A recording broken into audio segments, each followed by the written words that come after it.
I want to do the big good morning, Austin. Woo! Hi, everyone. I know folks are shuffling around, so maybe if they could just quiet down on the talking, that'd be great. I'm really thrilled to be here today. My name's Hannah Diddams. I'm Vice President of Marketing at Business Insider and joined by Jennifer, Vice President of Brand at Indeed. I love that we get to continue the conversation with Jennifer from her previous panel. I also just really want to say Happy International Women's Day. Yes. Here we are. Look at us. Just really going for it. So I'm really excited to be here. I think Jennifer already did a little bit of a shout out, Business Insider and Indeed. We've partnered together for multiple years, and it's just really thrilled. I'm really happy to be on this stage.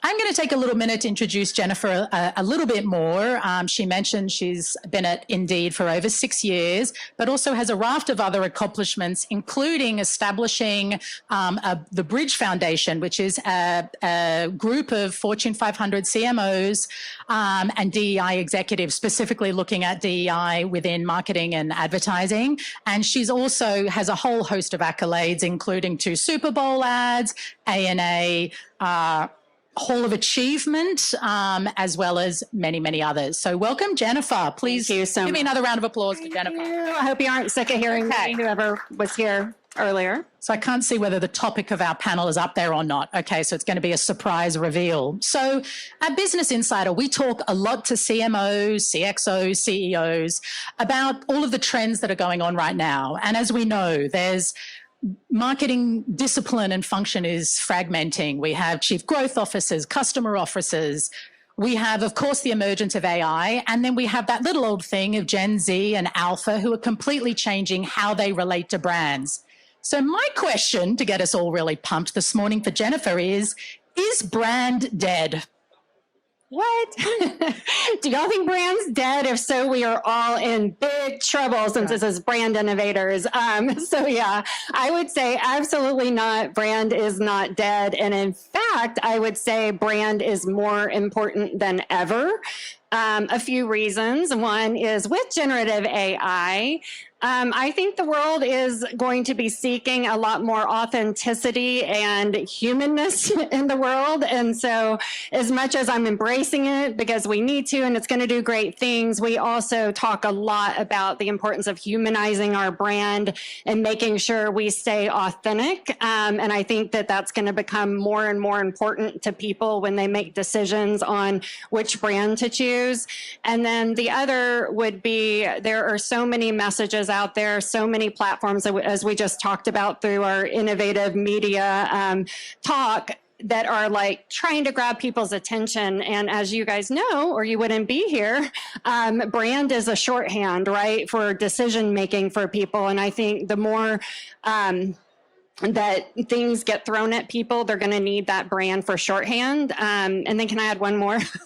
Love it. My third is, as it relates to authenticity and younger generations, people do choose brands based on values. I think it was like 65% or something was a Gartner report that I recently read of people choosing based on a brand's values. And really, brand is the way. Brand marketing is one of the main ways that you're really putting your values out into the world so that people, again, think of you and think of wanting to connect with you based on their values in the world. So no, it's not going away. I don't think. Love the answer to that question. Thank goodness for all of us, right? Right. So what better forum to discover brand than the Super Bowl? And I really want to touch on Indeed's ad at the recent Super Bowl, where I'm not sure if any of the folks saw it. I'm sure you did in the room, but really it follows the journey of a Hispanic job seeker and her family. And it doesn't show the product. It doesn't really show the brand much, and instead is really an emotional journey. So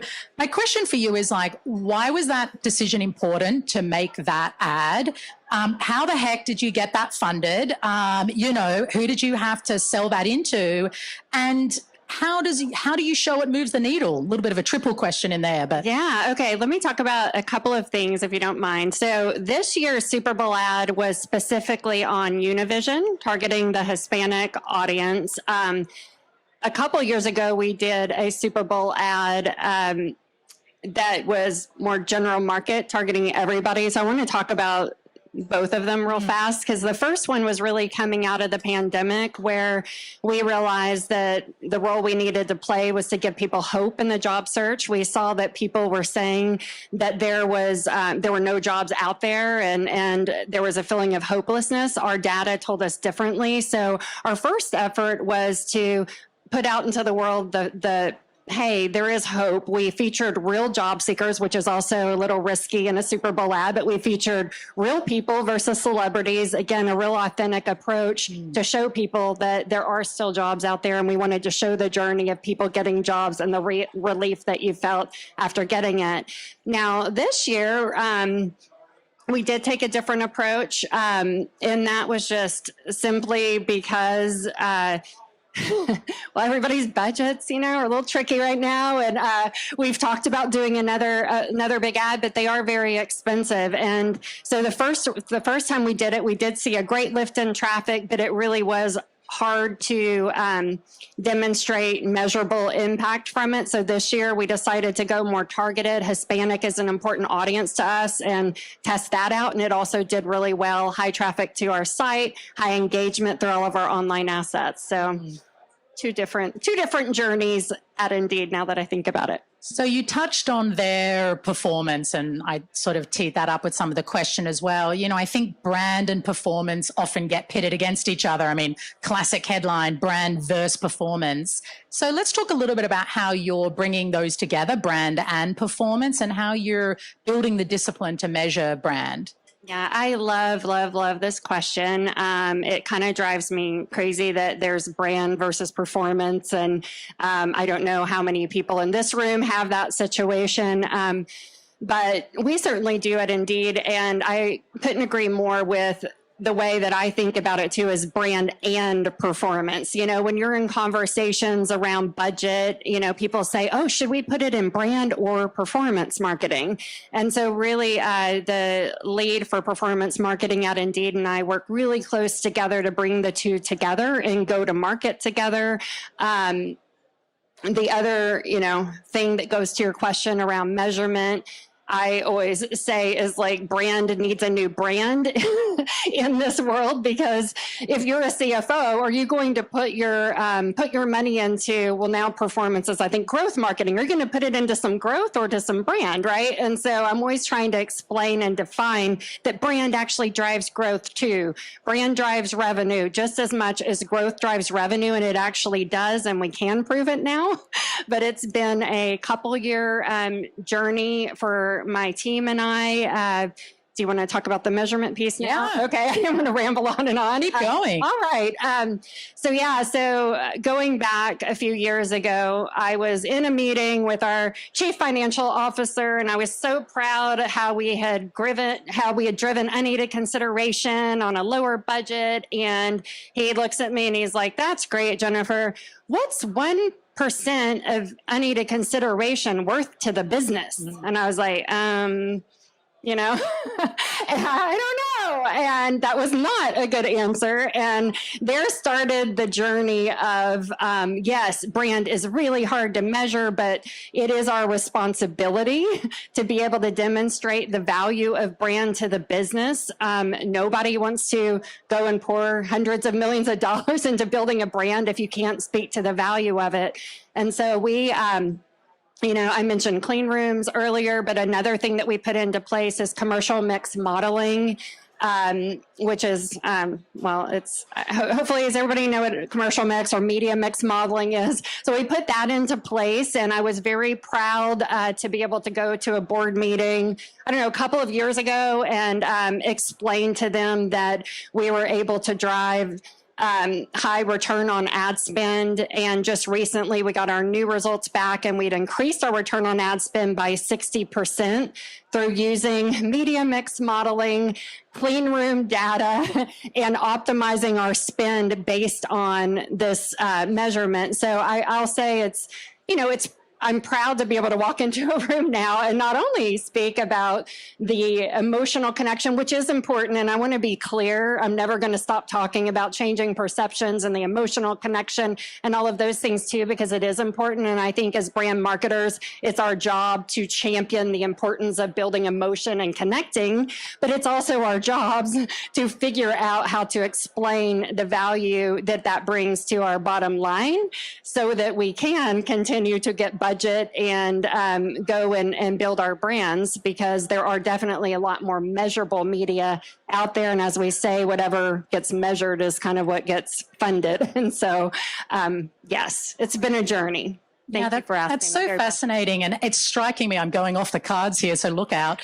What's really coming to me is just how much we are expecting of our leaders, like Jennifer, to both be able to channel and connect and tell the stories of emotions and consumers, and be proficient in understanding the data and the analytics and the ROI. And so, that makes me think about Indeed as a company that helps job seekers. And so do you want to talk a little bit about how you are focused on skills matching? Because increasingly it feels like we're no longer expected to be subject matter experts in one discipline, but in fact, cross-functional, multidisciplinary in order to really sort of lead these teams. Yeah, that's completely true. I do feel like, and I'm sure you all do too, you wear a lot of hats, going from the storytelling and the emotion to being able to speak to the ROI of the work you're doing. One of the other ways in which I talk about brand marketing at Indeed is return on our mission, which is helping all people get jobs, including job seekers that are facing barriers. One of the largest barriers to employment for people that goes across a lot of different segments is the lack of a college degree. And would it surprise you to know that 65% of the labor force, they don't have a college degree? That's just in the United States. However, there are so many employers that put college degree as a requirement. We ourselves wanted to practice what we preach, went through our own jobs and realized we were doing it in some ways ourselves. And we removed a lot of college requirements where it really wasn't needed, but it was just on there because it's always been on there. We are doing the same thing. I saw Walmart, one of the largest employers, I think, in the world, if not the largest, did the same thing similarly. There are a lot of companies that are starting to look at it that way and really removing those requirements because they're unnecessary. People are just doing it that way because they've always done it that way. And so I guess we've got two strategies. One is in helping employers understand that they can really open their talent pool, and they're missing out on a lot of talent if they're not looking at skills versus just somebody's resume and who they know and where they went to school and all of those things, which honestly tells you a little bit about somebody, but it doesn't really tell you what the person can do and how they can drive success for your organization. And then on the job seeker side, that's the other thing, is it's a dual audience marketplace. And so we're always thinking of how do we connect both. On the job seeker side, we're really advocating and encouraging them to really showcase their skills. We offer things like skills assessments, places to put, certifications and things of that nature. And then we're leveraging our technology to match what employers actually need with the skills from the job seeker. So that's something you're going to be hearing a lot more from us on. We're also involved in a campaign with the Ad Council. We're sponsors of something called Tear the Paper Ceiling. You get it? Tear the Paper Ceiling. It's a great campaign effort, and really putting ourselves out there and helping champion this notion of a college degree is not the only way to success, and trying to get people to open their mind around that. Thank you for that question. Very passionate about that. So you touch on this dual audience. I imagine there's many marketers in the room here that have both a B2C lens and a B2B lens that they need to bring to their work. Let's shift a little bit towards the B2B side. How important is brand, coming back to my question, on the B2B side and in being a known brand and those brand attributes for your B2B, for employers? Yeah, that's a great question, and it is just as important on the B2B side as it is on the job seeker side. When I started Indeed 6 years ago, we were very focused on our brand for job seekers specifically. And I will say our value is job seeker first, and so that's partly why. And we really believe in championing the job seeker. And if we have all the job seekers, the employers will come. And that is true. At the same time, you can't just expect employers to know what you stand for, to know that you've evolved your product and evolved just the work you're doing. And so we've really, over the last few years, we also relied a lot on the sales team. We'd say, well, they've got the sales team. The sales team will communicate all these things for them. And we weren't really giving them enough air cover, from a brand perspective, so that when they called somebody, we had already done a lot of the heavy lifting and explaining what we were there for. And so, so a couple of years ago, we really started investing just as much in brand building for employer. That was a lot of why we started our conversations with you guys from Business Insider and created the Talent Insider area of the website, really trying to reach employers and help them understand also what we have to offer. And then secondly, I'd say we changed our whole brand advertising campaign as a result to be more of a marketplace campaign and really showing how we're matching job seekers with employers. And we're seeing that that's resonating just as much for employers as it is for job seeker. When we started down that path, a lot of people said, you can't do that. You got to like focus on one or the other audience, but we're finding it can be done as long as you're demonstrating, the right things and showing how you make that connection. Yeah, I love that. And as many of you probably are aware, Business Insider has also recently gone through a rebrand. And, as someone who leads our B2B marketing efforts, I can't tell you the power. I had the good fortune of really leading on our rebrand. And on the day that we launched, we had our product and tech org, our newsroom, subscriptions, marketing, and our CEO, everyone from the top, the whole way through, having such a clear clarity on who we're for, what we stand for, business, tech, and innovation, how we're going to bring that to market. And honestly, walking away at the end of that day, it really hit on me to see every different division speaking the same language, having such a clarity of what we're for and who we're for. I was like, man, that's brand. Like, that's brand right there. Thankfully, that was like free. We didn't have to put media behind that. But that clarity that comes from it, that then can propel your sales team to be out in market, speaking to your B2B marketers, and then, of course, on the B2C side, and that clarity with your consumers. So, yeah, it sounds like you're doing amazing work there. Thank you. I just want to add on that because I think what you just said is so important around the role of brand and driving clarity in message. Another big project my team led a couple of years ago, we called it Project Song Sheet. I'm just sharing this in case it gives you guys ideas. And that was, we came in and like our sales team was saying one thing, our client success team was saying something else. The performance marketers might have been saying something different from the brand marketers. And so we called it Project Song Sheet, which was all about, let's get aligned behind our core messaging. It sounds obvious, right? But if you don't actually get more intentional with what are our core messages, even beyond the positioning, how does this get brought to life, then you'll find if you look in the marketplace, kind of similar to what you were saying, you might look pretty scattered. So I think our role as brand builders and bringing clarity is so critical. And I think that we all as brand marketers have the best skill set to do that.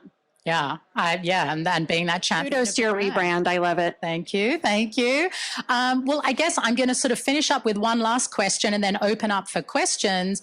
But really, what's the one thing that you want people to take away from this morning? If our hypothesis of is the brand dead, we've debunked it. It's not. It's alive and well and thriving. What's one piece of advice for everyone here? All right, I'm going to have to go back to measurement because I do think it's important as brand marketers. I've heard a lot of people over the years, including I did it myself early on. Brand is so hard to measure. It's so different. And I know I'll also say a lot of that was when you're doing a lot of linear TV and offline marketing that truly was just so hard to measure. But a lot of us have talked about the evolution, right, of a lot more digital. You can measure brand in different ways. And so I would just encourage you all to embrace that, figure it out so that you can speak to the value that the work that you're doing is delivering to the business. That's going to be so important in our careers and our discipline. So that would be the one thing is if you don't know right now how to measure your brand and speak to the value of it, I would focus a lot of your energy there. It also opens up a lot more opportunity for you. this could be a good new product line for Indeed. Teaching marketers to speak CFO. That's a free idea for you. There we go. Thanks. Always giving.